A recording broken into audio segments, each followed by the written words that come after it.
Ang mga Jewish people o tinatawag na mga Hudyo ay nakatrace ang kanilang angkan kay Abraham na nag-establish ng paniniwala na meron lang iisang Diyos at may likha ng universe. Si Abraham ay nagkaroon ng anak at isa nga rito si Isaac.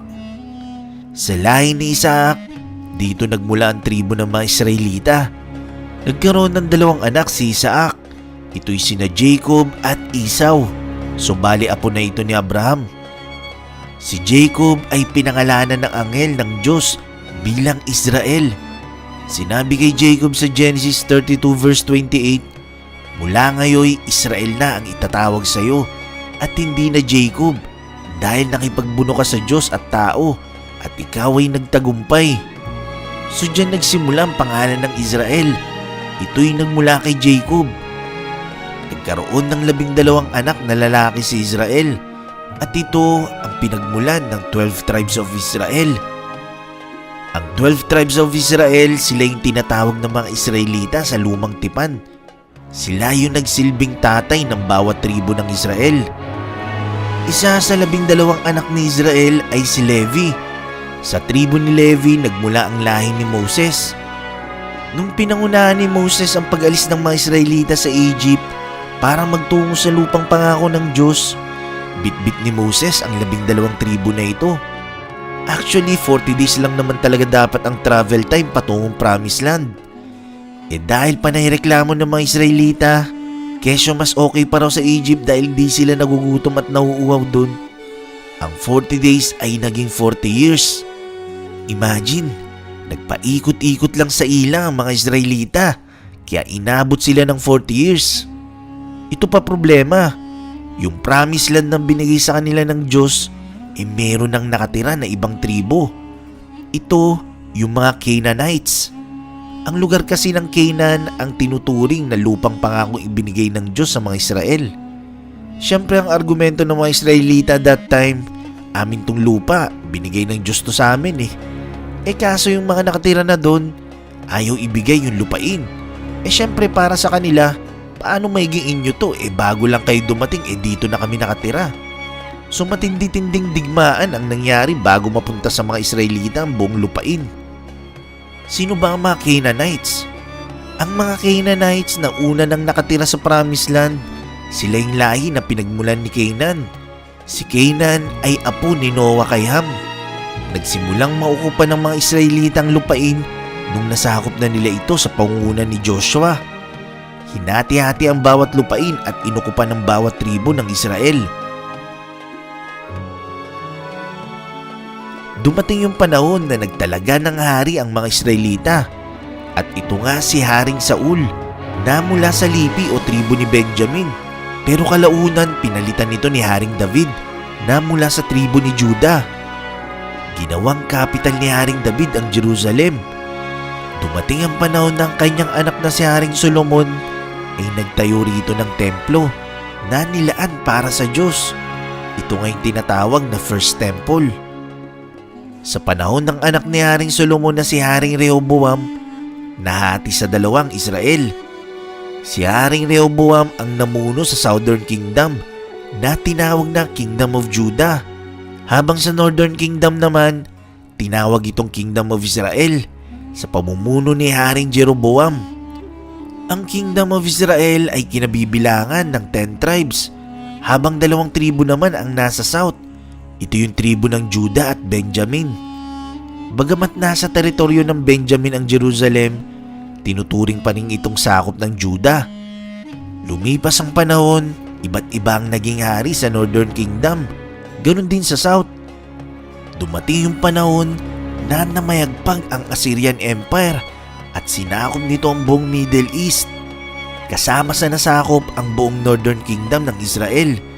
Sa madaling salita, ang 10 tribes ay na-wipe out sa kasaysayan at nabura sa mapa.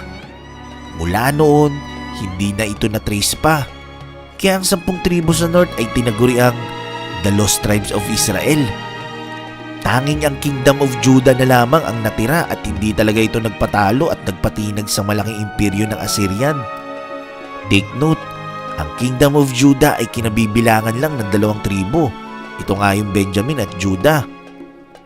Matagal na muno ang Assyrian Empire hanggang sa dumating ang panahon na lumakas ang Babylonia sa pamumuno ni Haring Nebuchadnezzar at pinabagsak nito ang Assyrian Empire. Ang Babylonia ay ang kilala na natin ngayon na bansang Iraq. Sa pagkakataong ito, ang natitirang kaharian ng Juda ay bumagsak na rin sa kamay ng Babylonian Empire, kasamang winasak ang Jerusalem at pinabagsak ang templong nakatayo rito. Ito yung templo na itinayo ni Haring Solomon. Ang Kingdom of Judah ay tuluyang nabura sa mapa at nagkawatak-watak ang tribo ni Judah sa iba't ibang bahagi ng lugar na sakop ng Babylonian Empire. Dito, tuluyan ng nabura sa mapa ang lupain ng mga Israelita.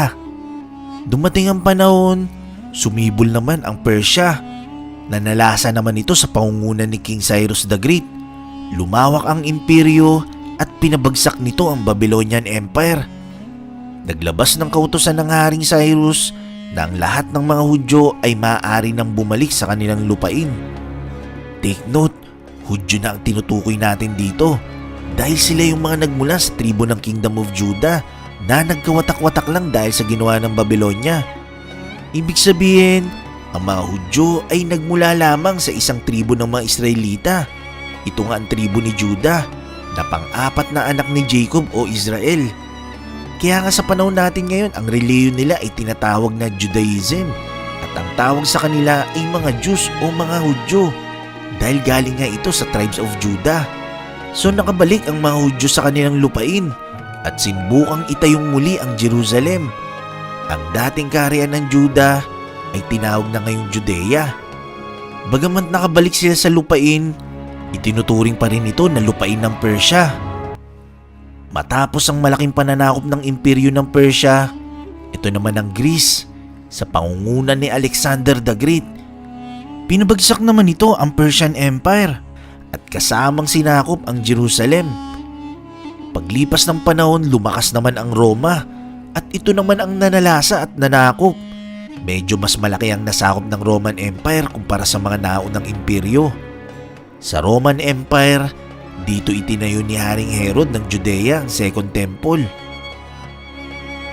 Sa panahong ito, isinilang si Jesus na mula sa tribo ng Juda at lahi ni Haring David. Paglipas ng ilang dekada, ang mga Hudyo ay bumuo ng rebeldeng grupo para labanan ang Roman Empire. Dito sumiklab ang tinatawag na Jewish-Roman War. Kaso, nabigo lang ang mga Hudyo at marami sa kanilang nasawi. Dito ibinagsak ng Roman Empire ang Second Temple na itinayo ni King Herod. Mula noon, ang mga Romano ay pinagbabawalan ng tumapak sa Jerusalem ang mga Hudyo. Kumbaga binan na sila rito, kaya nagkalat na naman kung saan-saan lugar ang mga Hudyo at karamihan ay napadpad sa Europa. Ito pa ginawa ng mga Romano. Sa sobrang gigil nila sa mga Hudyo, ang buong Judea ay pinalitan ng pangalan na Palestina at ang Jerusalem ay pinalitan nila sa pangalan na Aelia Capitolina. Ito ay para tuluyan ng mabura ang claim ng mga Hudyo sa lupain ng Israel. Sa Second Temple na binagsak ng mga Romano, tinayuan naman nila ito ng templo para sa kanilang Diyos na si Jupiter. Ang Palestina ay Latin word ng Palestine ngayon. Ito ang ginamit na pangalan ng Romano dahil sa paniniwalang ang lupain ay tinitirahan ng mga lahi ng Philistines o Filisteo.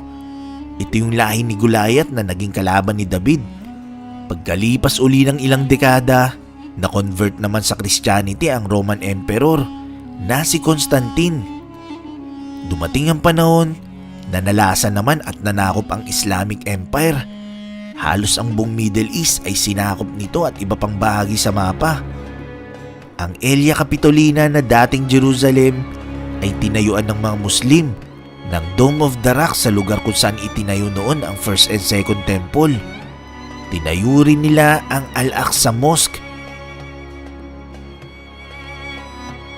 at Dome of the Chain. Kaya mula noon, itinuturing na ng mga Muslim ang Jerusalem bilang pangatlo sa holiest city.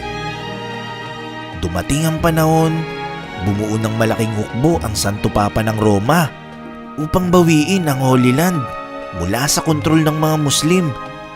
Dito nabuo ang tinatawag na First Crusade. Sinakop ng mga Crusader ang Aelia Capitolina at dito naganap ang madugong labanan sa pagitan ng mga Kristiyano at mga Muslim. Inubos ng mga Crusaders ang lahat ng hindi Kristiyano na naroon.